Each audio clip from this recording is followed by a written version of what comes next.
নমস্কাৰ আমাৰ সকলো অসমবাসী ৰাইজ আৰু আমাৰ তেজপুৰবাসী ৰাইজ আমাৰ বিশেষ আমাৰ তেজপুৰৰ ষ্টাফ চবকে অকণমান দেখুৱাই দিছোঁ।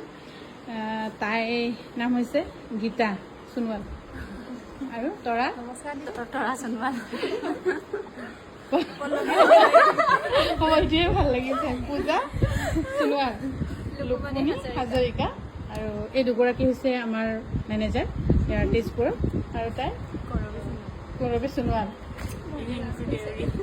ৰিংকু দেউৰী, ধন সোণোৱাল, জোনমণি সোণোৱাল, এইফালে পুষ্পাঞ্জলি দেৱী ন, আৰু এইফালে মই ইয়াৰ নামটো মই নামটো বৰ ক'বলৈকে দিগদাৰ পাইছোঁ মই। নমস্কাৰ, মোৰ নাম জুলি চিফাই। জুলি। নমস্কাৰ, মৰমী দেৱী। নমস্কাৰ, গীতা নাথ। কলিনা বৰা। পঞ্চমী সোণোৱাল। পঞ্চমী সোণোৱাল। নিকি বৰুৱা। আমাৰ এই গোটেইকেইগৰাকী আমাৰ তেজপুৰৰ ষ্টাফ। আমি আচলতে ফটো তুলিবলৈ বা এনেকৈ হেৰি কৰিবলৈ সময় পোৱা নাছিলোঁ। এতিয়া এখনতে ঘপককৈ লাঞ্চো টাইম হৈছে, তেতিয়াতে আমি ভাবিলোঁ অকণমান ফটো অকণমান তুলিলোঁ আৰু ঘৰতে ভিডিঅ' আপোনালোকৰ কাৰণে।